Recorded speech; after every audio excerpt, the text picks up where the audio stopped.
Test. Every woman-beating and minority-hating gamer has heard of Resident Evil. It's easily the most recognizable pioneer of the survival horror genre, alongside other titles like Silent Hill and Overblood.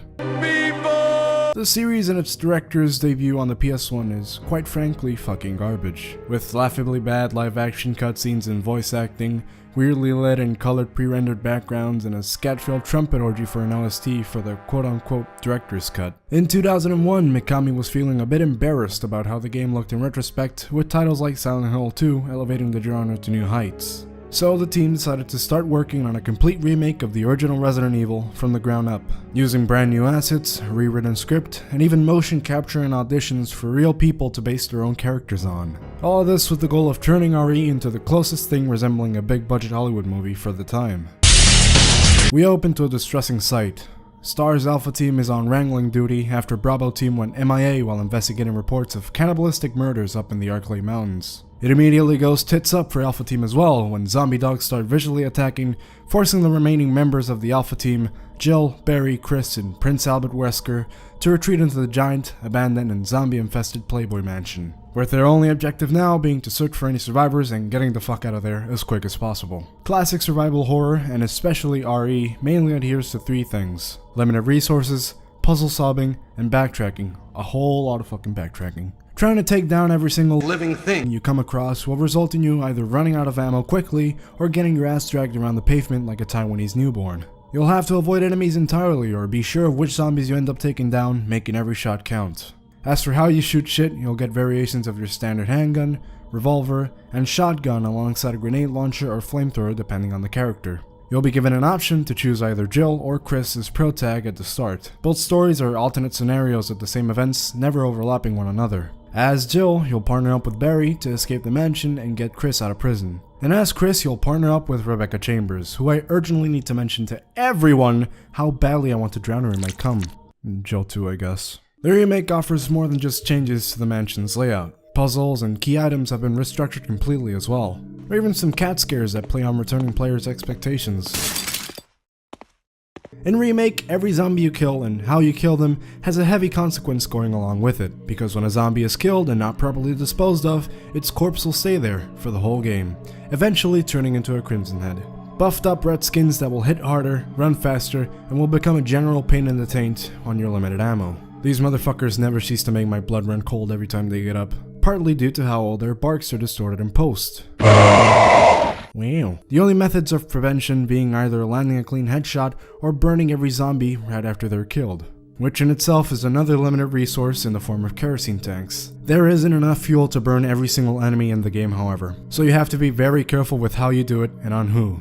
Even if you try to avoid zombies, you can sometimes find yourself SOL, as zombies can travel from room to room, forcing you to switch up your travel plans at a moment's notice. Planning out the perfect route you take is key to mastering this game. Finding the quickest path to go from point A to B to C to D, all while accounting for every enemy you encounter and every item you can afford to place in your limited inventory. Basically finding out how much progress you can make without having to backtrack all the way to the item box to stop and save or swap out items. It's ultimately what determines the pacing of your playthrough and what makes this game speedrun crack. The enemy variety in RE1 is, I think, subtly brilliant by exploding a lot of people's common animal phobias with rabid dogs, giant spiders, snakes, and sharks. There's also Plan 42 and the Hunters, but they're a bunch of faggots. Even with the campy haunted house vibe, the game still managed to cause some pants shitting here and there. Moments like the guardhouse aquarium with the big dick shark hunting you down, or anytime a zombie ended up bursting through the fucking window and the music got all like. Pre-renders now have a shit ton of more detail, almost unrecognizable when comparing them side by side to the blank, lifeless JPEGs of the original. The solid color vertices are now replaced with immaculately detailed wallpaper and Renaissance-era artwork. Every room you enter being worn out with lots of clutter, dust, and even spooky cobwebs found throughout. There is some impeccable attention to detail applied to every shot, with a muted color palette accompanying the grimy and rutted out environment really amping up the abandoned goth mansion vibes. I especially adore both the crooked camera angles and meticulously set up lighting, casting bold shadows that engulf the room, adding to the already overwhelming sense of unease. There definitely is a certain artistry to the fixed camera angle design that's unfortunately been lost to time. I can understand though, while evoking the big words like atmospheric and cinematic, it's a stiff kick in the gland when you keep running into enemies hidden off screen constantly.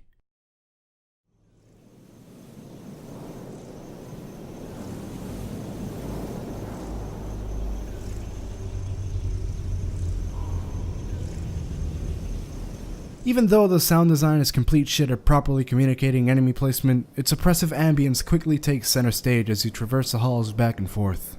The OST can only be described as cold and moody, featuring a low bitrate atonal choir getting progressively louder until it almost feels threatening.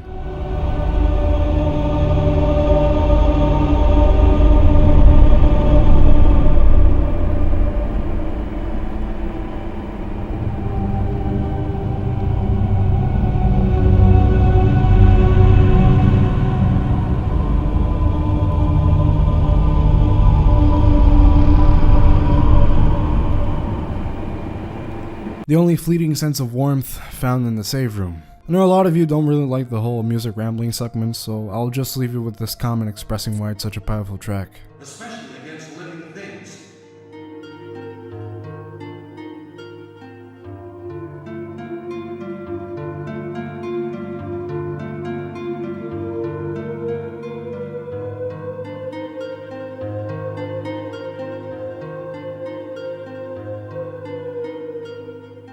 There's now been little nuggets of lore added into the remake to flesh out the mansion's secretive history. Itchy Tasty remains untouched, while journal entries of guards and scientists detail their daily happenings up until their final moments in the mansion. Shit like a suicide note in the guardhouse you read out as the guy, now zombified, hangs right next to you and later comes back to try and attack you. The juiciest nugget involving an unfortunate architect by the name of George Trevor, the main architect of the mansion that was later abducted by Spencer's men after witnessing something he wasn't supposed to behind the waterfall. Desperate to escape, he found himself trapped in the mansion's basement, left to rot while never knowing whatever happened to his wife and daughter.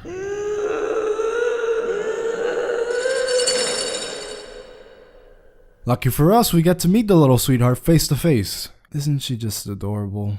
Lisa Trevor is one of the few genuinely terrifying and kinda depressing things to come out of the franchise. Like George, both Lisa and her mother were kidnapped and experimented on using early strains of both the T and G virus.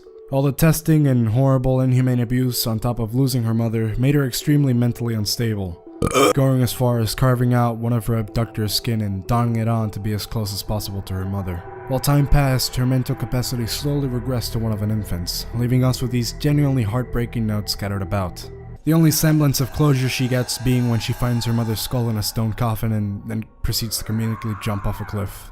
Resident Evil Remake is what I believe to be the best classic survival horror title out there, excelling in all technical, design, and presentation branches. And the only real fault I can give it is how basic bitch the puzzles can be at times. The version I played through was the Resident Evil Remake Reloaded, Reignited, Revengeance, Revved Up HD XR Remastered on PC, which polishes the game up a bit for a modern audience, adding perspective-based movement, higher frame rate, widescreen support, and the best part of all, completely butchered and hideously stretched out versions of the original pre-renders that had no cleanup effort put into them whatsoever.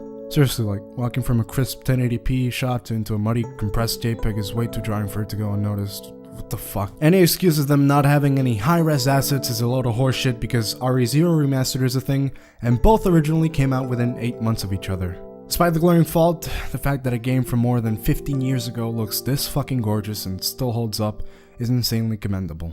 TLDR, praise Lord Mikami and Rebecca's thick dick. Wait, I didn't fucking write that. Oh, shit. Don't kill